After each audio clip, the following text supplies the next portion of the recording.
Student, now we are going to start exercise 9.1 question number 3. अब question number 3 में क्या लिखा हुआ है? Give 4 rational number equivalent to first part -2/7.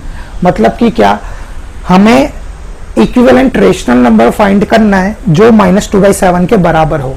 अभी इक्विवेलेंट का मतलब क्या होता है, देखो मैं आपको एक एग्जांपल देता हूँ. फॉर एग्जांपल मैं लिखता हूँ 10/50. ठीक है, स्टूडेंट ए है उसने लिखा 10/50. अब स्टूडेंट बी है उसने लिखा 1/5. तो आप मुझे ये बताओ कि दोनों इक्विवेलेंट है? Yes, they are equivalent. कैसे? 10/50 तो ये 0 0 कट हो जाएगा, सो ये 1/5 आ जाएगा, और ये तो 1/5 ऑलरेडी है. That means what? 10/50 is equivalent to 1/5. ठीक है, समझ आया? उसी तरीके से हमको -2/7 का इक्विवेलेंट रेशनल नंबर फाइंड करना है. और ऐसे कितने नंबर फाइंड करने हैं? 4. तो काफी इजी है, कुछ भी नहीं है. देखो क्या करेंगे, फर्स्ट कोई भी एक नंबर सिलेक्ट करो 2, सो नीचे भी मल्टीप्लाई करेंगे 2 से. 2 इंटू 2 4, बट किसका? माइनस का, सो -4/14. फिर -2/7 तो एज इट इज ही आएगा क्योंकि हमें इसका फाइंड करना है. 2 हो गया, अभी आप मल्टीप्लाई करो 3 से, 3/3. और ऐसा हम क्यों कर रहे हैं तो वो एंड में मैं आपको बताऊंगा. 3 इंटू 2 6, बट किसका? माइनस का. 7 इंटू 3 21.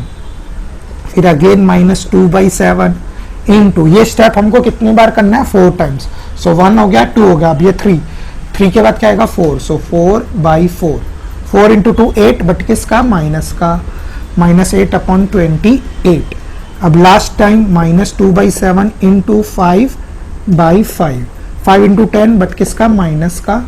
7 इंटू 5 35.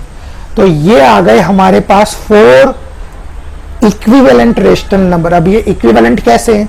तो आपने फ्रैक्शन चैप्टर में जरूर पढ़ा होगा सिंपल फॉर्म. 4/14 -4/14, इसका सिंपल फॉर्म क्या होता है? -2/7. 6/21, इसका भी सिंपल फॉर्म क्या होगा? -2/7. -8/28, इसका सिंपल फॉर्म आप करोगे तो वो भी -2/7. -10/35, उसका भी simple form -2/7. Date means what? -2/7 is equivalent to -4/14, -6/21, -8/28 and -10/35. ऐसे कितने भी इक्विवेलेंट नंबर आप निकाल सकते हो. ठीक है, तो टेंशन लेने की बात बिल्कुल भी नहीं है. एंड यस, इसमें हर एक स्टूडेंट का आंसर अपना अलग अलग आएगा, so do not need to worry about anything. बस आपको एक ही चीज याद रखनी है, अगर आप कोई चीज को न्यूमरेटर से मल्टीप्लाई कर रहे हो तो डिनोमिनेटर से भी वही सेम नंबर से मल्टीप्लाई करना है. और इस तरीके से हम काफी सारे इक्विवेलेंट नंबर हम निकाल सकते हैं. अब देखो इसका सेकंड पार्ट करते हैं ताकि आपको और अच्छे से समझ आए. वही गिव 4 रेशनल इक्विवेलेंट. इक्विवेलेंट आपको याद रखना है. ठीक है, कितने? 4. 5/-3 का मुझे 4 इक्विवेलेंट रेशनल नंबर फाइंड करना है. तो बहुत इजी है, 2 से स्टार्ट करेंगे. 2/2, पहले मैं नंबर लिख लेता हूं. फिर 5/-3 तो एज इट इज क्या आ जाएगा? 3/3. फिर 5/-3 एज इट इज 4/4. फिर 5/-3 एज इट इज 5/5. 4 पूछे तो 1 2 3 4 हो चुके. बस अब मल्टीप्लाई कर दो. 5 इंटू 2 10. 3 इंटू 2 6, बट किसका? माइनस का. 5 इंटू 3 15. 3 इंटू 3 9, बट किसका? माइनस का. 5 इंटू 4 20. 4 इंटू 3 12, बट किसका? माइनस का. 5 इंटू 5 25. 5 इंटू 3 15, बट किसका? माइनस का. मतलब कि क्या? 5/-3 के ये सब हमारे इक्विवेलेंट रेशनल नंबर हैं. हमें 4 पूछा तो हमने 4 निकाल दिया. अब आपको प्रूफ भी मैं करके बता देता हूं. देखो 20/-12, इसका मुझे सिंपलेस्ट फॉर्म करो तो क्या आएगा?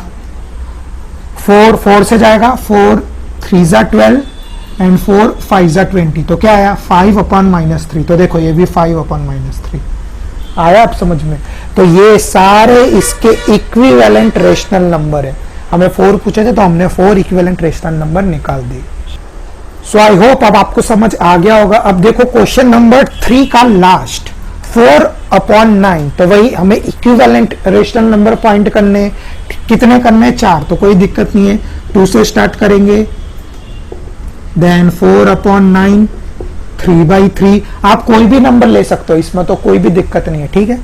फिर 4/9, बट वो प्रोसेस आपको 4 बार करनी है, 4/4, देन 4/9 into 5/5, 4 into 2 8, 9 into 2 18, 4 into 3 12, 9 into 3 27, 4 into 4 16, 9 into 4 36, 5 into 4 20, 9 into 5 45। In short ये क्वेश्चन का क्या मतलब है कि ये सब आपको इक्विवेलेंट रेशनल नंबर्स को आप आइडेंटिफाई कर सको, उसके लिए क्वेश्चन है कि या तो 4/9 लिखा हो या 16/36 लिखा हो, both are same.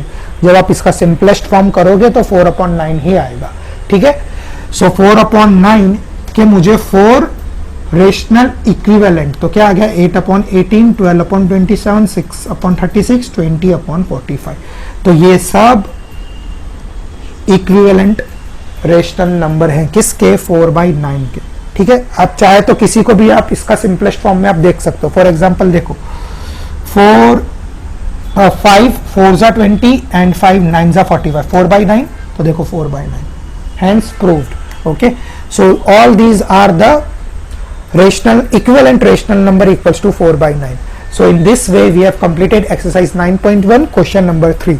In case students, if you have any doubt, please do mention it in the comment box. Now come and let's solve the question number 4.